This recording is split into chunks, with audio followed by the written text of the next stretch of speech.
Were you guys and girls left scratching your heads, wondering what just happened? 96 in the first 10 overs, then it sort of went pear-shaped. I don't know. We'll let the experts make sense of it on Cricbuzz Live. Dinesh Karthik, Harsha Bhogle will tell us what happened and why did things pan out the way they did. What explains this sudden downfall? Two things. The extreme skill of Abhishek Sharma and the advantage of opening, because you have the power play, you can play a lot more shots, and once you get out of it, you almost maintain a similar tempo, if not the same. That's one. Also tells you that the pitch is not easy to bat on. All batters, barring Abhishek Sharma, found it tough to start. Some didn't even manage to stay there for long periods. And Hardik Pandya, after taking some time through the middle, was able to probably launch a little bit at the later part of his innings. Tells you that it's a very good score for India, even though it looked like at one stage 200 was gettable. That's always the case when you lose a wicket or two. But most importantly, on a tough pitch, it becomes very hard to come and start and get that momentum going when you bat. Yes, very much a case of Bangladesh perhaps having a bit of luck going their way. The odd 2 overs from Saif as well working, and only 2 overs from him. But we'll talk about the batting first. Perhaps India would have seen this coming, saying the runs may not come as easily in the middle overs and therefore go big up top. I don't know if they could make that assessment right up front, but by maxing the power play, they just gave themselves such a big head start. So you said 96 after 10 overs. In fact, the 11th went for 16. So after 11, they're 112. Then Abhishek Sharma gets run out. And they make 56 of the next 9 overs, of which Hardik Pandya makes 38. Yeah. So it just tells you that it's very tough to just come in and start hitting. Even as accomplished a batter as a Tilak Varma or an Akshar Patel, you found Akshar in the last over swung and missed 2. So it just tells you how difficult it is when you come in to get going. And as DK said, it was an extraordinary skill of Abhishek Sharma to be able to max that phase when the ball is hard, maybe it's coming on a little bit, you can hit in the air, clear the field, and he did that a lot of times. So I think by maxing the power play, India have given themselves an advantage, though I would, with a little word of caution, 168, maybe different pitch, was exactly what Sri Lanka made against Bangladesh, and Bangladesh chased it down. But from what I saw of that game, it was an easier pitch to bat on. At the toss, Surya Kumar Yadav said that they would have liked to bat first as well. Will 168 be enough? This is how it all went. 20 overs, 168 for 6. Bangladesh tried as many as 6 bowlers. 2 of those overs bowled by Saif Hassan. Rishad Hussain bowled 3, but there you are. Then the other bowlers sharing the wickets. 2 for Rishad, 1 each for Tanzim Hassan Saqib and Mustafizur Rahman. Clearly, there's been a trend in this tournament, right? India's batting fortunes are always in sync with what Abhishek does. He's been the standout batter in this tournament. Yeah. Purely because of his shots, but also the tempo at which he bats is unmatched. These are not easy pitches to bat on.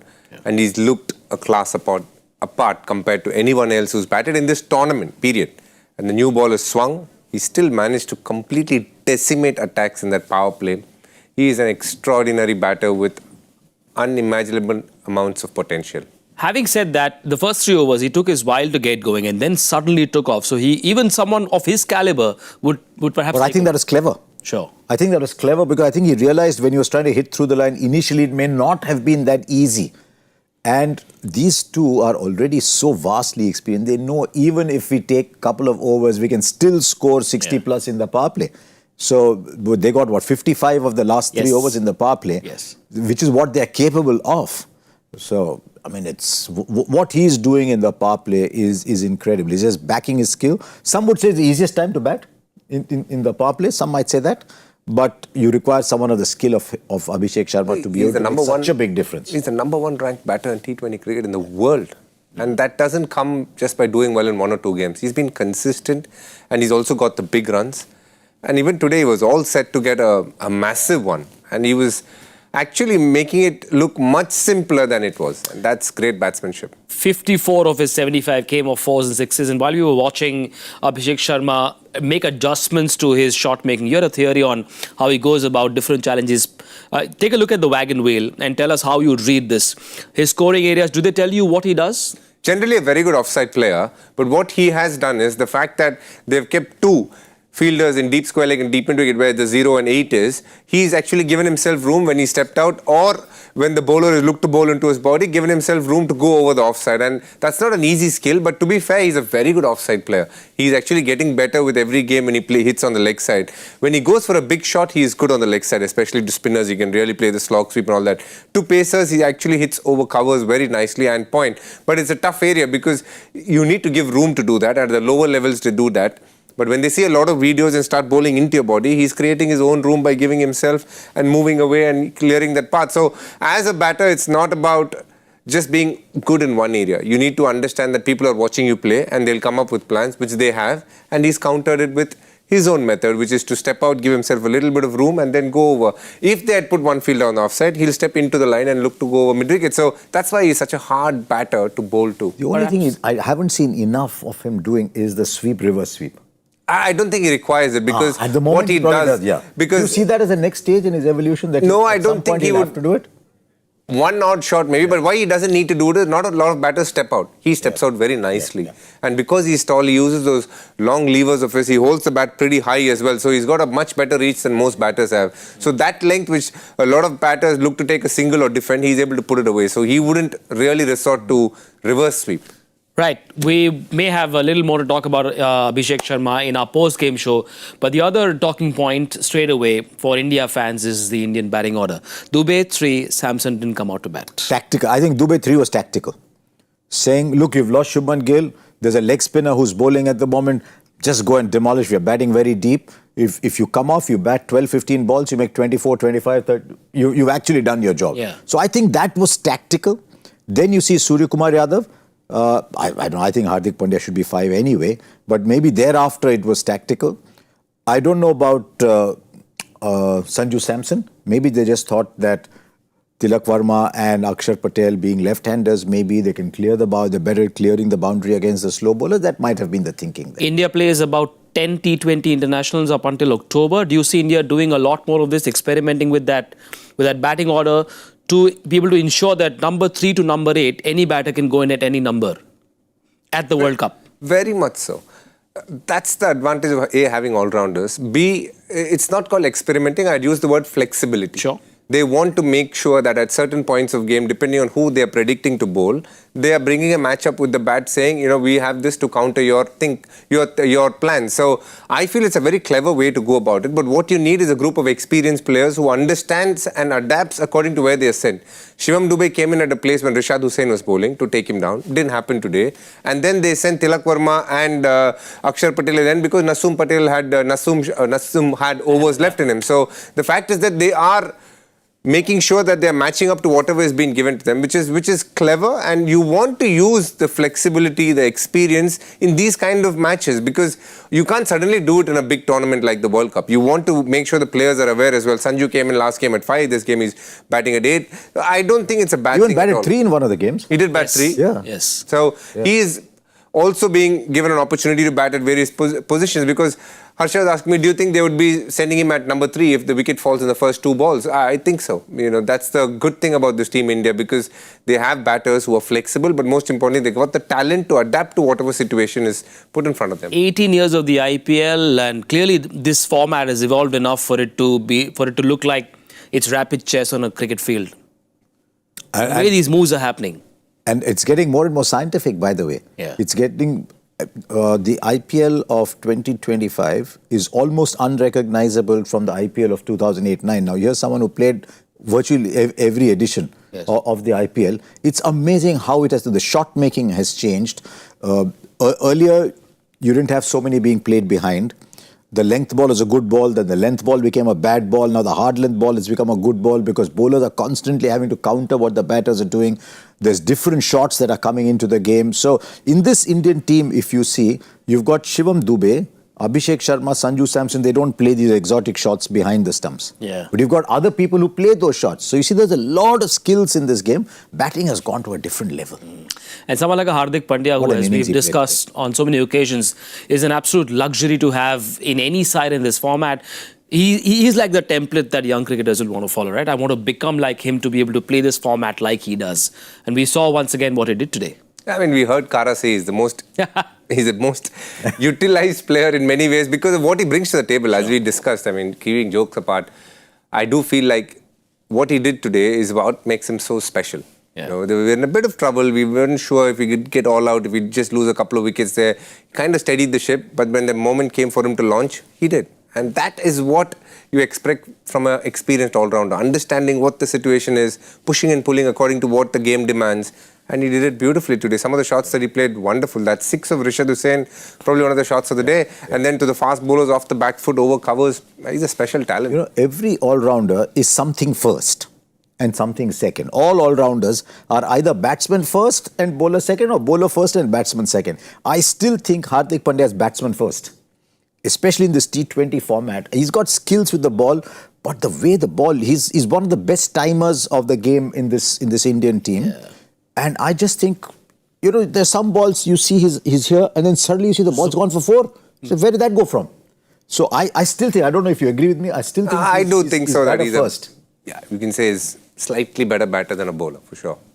Now, rockets off. You know, when DK doesn't agree with you, like, very politely, or to use DK's tone, very politely, he'll say something different. No, I do think he's a slightly better batter than a bowler. You're now, what are Pakistan thinking about the number of runs India scored? Bangladesh did chase 169, I think it was, in that game, which is put them in contention. Who's more comfortable at the halfway mark? You reckon India have enough, or do Bangladesh say, listen guys, we have a chance now, this is a really good shot at the finals? I think we're about 15 above par in this pitch. Look, it's a very slow outfield. Okay. The pitch is sticky. Somebody has to play out of the blue for them to get this score. You need a batter making an 80, 85. Otherwise, it's not going to happen. It's not a pitch where you can come and start that easily. And the only chance that they can do well in this game is if they're able to literally put away Varun Chakravarti or Kuldeep. They have to really take them to the cleaners. Otherwise, it's going to be very hard. It's not that easy a pitch to bat on. Let's take a look at the Bangladesh bowling card to see what they did right and what are the cues that India can take from what they've done. Two very inexpensive overs from Saif Hassan, very smartly done by the captain, but he bowled only 2. The interesting one is Mustafizur. He's bowling in the power play. It doesn't have that much support. Initially, harder balls coming on. He's gone for 17. First over, yes. When the ball starts to grip a little bit, slows a little bit, he's bowled 3 overs, 1 for 16. So that tells me how this game evolves. Maybe the first 6, 7, 8 overs are the time you've got to go and win the match. I don't know if Bangladesh have it in them to be able to say, look, if we have to chase this down, we have to max that power play. It's not going to be easy getting runs afterwards. So to me, the Fizz story, performance tells the story. Hardik can play that kind of role. I won't even be surprised if Shivam Dubey comes and bowls a couple of overs to play that role. But the bowler I'm going to be very keen to see, and is central to Bangladesh's plans to winning this, is how do you tackle Bumrah? I know he talked about Varun and Kuldeep, but Bumrah, for the first time, people are saying, oops, can we go after him? So I'd like to see how Bumrah bowls and how they tackle Bumrah. No Liton Das makes it an even tougher proposition. Would you rearrange the order and say maybe give a dasher like Jakar Ali more overs, perhaps send him higher up at 5 or 4 possibly? No, I think he's good where he's batting at 5 and 6. He is someone who's grown in that role. Sure. Look, he's able to understand and absorb pressure when he comes at that stage. And then he's able to put pressure back on the opposition. You send him too high, then he is under pressure to start at a certain tempo. He is used to almost understanding what the pressure of the game is for him to identify which gear he needs to bat on. When he comes higher, he needs to dictate terms there. I don't think he is good enough right now to do that role. He needs somebody to launch and then kind of give him a platform where he can come and do his thing. So you want somebody like an Imran, the Tanzid, to try and get them off to a good start, which can be hard. Look, Bumrah has gone for a few runs in this series. Let's not run away from that. But the fact is that when he's found swing, he's been menacing. And there was swing when they bowled. So I really think Bumrah will be hard to get away in the power play. Even in that test match when Constance went after him, he came back and bowled very well once that onslaught was over. And you expect someone like a Bumrah to strike back and strike back hard to make a statement in this game. He's someone who knows his body very well. He's someone who knows his game very well. And he's got to be very, very intelligent to be such a successful fast bowler across formats at this level. So he will know exactly what to do. As I said, because he seemed a little short of a gallop, as they say, I'd like to see how he is bowling today, because he is a very, very big part to play should India make the final, which they should, the way they're going. when you get into the final on a big day, most likely against a team like Pakistan, you want the big player to stand up. As you said, the two big players in this side that he picks first are Hardik Pandya and Jasprit Bumrah. Yep. So that is why I want to see how his rhythm is looking. India has the second worst numbers in the death overs. I was looking up some numbers that the producer offered. Do you like the idea of Bumrah bowling 3 up top, or do you say 2 and 2? I'd say 1 if the ball is swinging, 1. If they picked up a wicket, go for another one. Otherwise, keep him through the middle and 2 at the death. I would never bowl 3 of Bumrah up top in the power play. But the way this team is structured, it's a very intriguing one. The way this team is structured, Hardik has to bowl 2, maybe 3 in the power play. Yes, Otherwise, at least 2. Yeah. They haven't actually given overs to Akshar Patel. In all fairness, he's bowled well even to left-handers. Yeah. And he started well in the power play. 2 left-handers. It's just that they still prefer 2 of Hardik, 2 of Bumrah, 1 of Varun, and the 6th over, these days Bumrah is again bowling his 3rd over. I really feel Akshar Patel is a very safe bet. Yeah, I know. Yeah. Sorry, interestingly, Shaheen Afridi bowled 3 yesterday as well. Yes. So, I mean, in this case, he was bowling well. He'd got a couple of wickets, but it's a bit, Lots of Bangladeshi fans watching as well. And in case they haven't watched the first innings, they might look at the scorecard on Cricbuzz and say, listen, I think our bowlers did well, because to restrict a scary batting lineup like India to 168 has to be an achievement. Could they have done something else to maybe concede lesser, fewer? No, I think they did phenomenally well in the second half of the bowling. Yeah. What was important is, can they hold their nerve up top? And they actually lacked a bit of skill, that's a fact. The 6th over of Saifuddin, who bowls 120, is bowling, tells you that they don't have the bowler to bowl that back end of the power play, which is a tough skill. Again, it's a bit like bowling at death. When 2 openers are set and they're coming to the 5th and 6th over, they want to make most of it. So you need the most experienced bowler. You can't have Saifuddin bowling there. So that is a bit of an issue. But the moment they got a wicket, which Rishad Hussain got, they immediately came back. Only gave 27 runs in that 4-over block, which was very good. And then they kind of continued in the same vein before, obviously they kept picking wickets and that helped them. The fact is that in the power play, I thought Tanzim bowled well, but the others didn't really back it up because of some extraordinary batting by Shubman and Abhishek. If they can do it against Sri Lanka, they can certainly believe that they can do it against this Indian lineup as well. Against Sri Lanka, Saif 61 up top. I think Tauhid Hridoy scored a half century as well. And that's got to be the inner dialogue at the halfway mark. I think it's a slightly different surface, this one. I think that was also played in Dubai, but I think there's a slightly different surface. It's not that easy to be able to come on and start going straight away. So they might look at this and say, in spite of India getting 55 in a 3-over burst, we still kept them down to 168, which tells you, yes, we bowled well, but tells you it's not easy to score runs on this surface. So the set batter has to take you through. Just a quick look at the Bangladesh 11. Remember, they made 4 changes coming into this game. And do they have enough batting? Rishad Hussain can hit a few lusty blows as well. Is there a batting plan, or do you just go play to your natural instincts? What do you do if you're a batting group? If you're in that Bangladesh dressing room, what do you tell them? Well, they need a good power play for a start. They need to really put pressure on India in the power play. They need to be somewhere around the 50-55 mark. If they want to make sure they get close to the total. And the key, as I said, is playing those 2 spinners, mystery spinner and the wrist spinner. If they can put pressure, then they bring bowlers who haven't bowled as much through that phase. That's the only chance that they have in this game. 169, the number that Bangladesh have on their mind. You guys and girls need to but think of 99. That's the magic number. 99 rupees is all it needs for you to have an ad-free version of your favorite cricket app, Cricbuzz. No ads, only scores, updates, and that's something Cricbuzz does really well. Now, a number that I want from you is your prediction. Now, power 54. play. 54, okay. Cheppandi. 40, sir. I was going to go 42. 40. They get 1 or 2 big overs. I'll go about 44. Okay, we have our predictions in time. You have to get that ad-free version in time as well. Remember that 99 rupee offer is valid and is available only for the duration of the Asia Cup. So sign up for it right away. It's available only for 99 rupees. We're done for now. We'll see you at the 10 over mark on Cricbuzz Combox.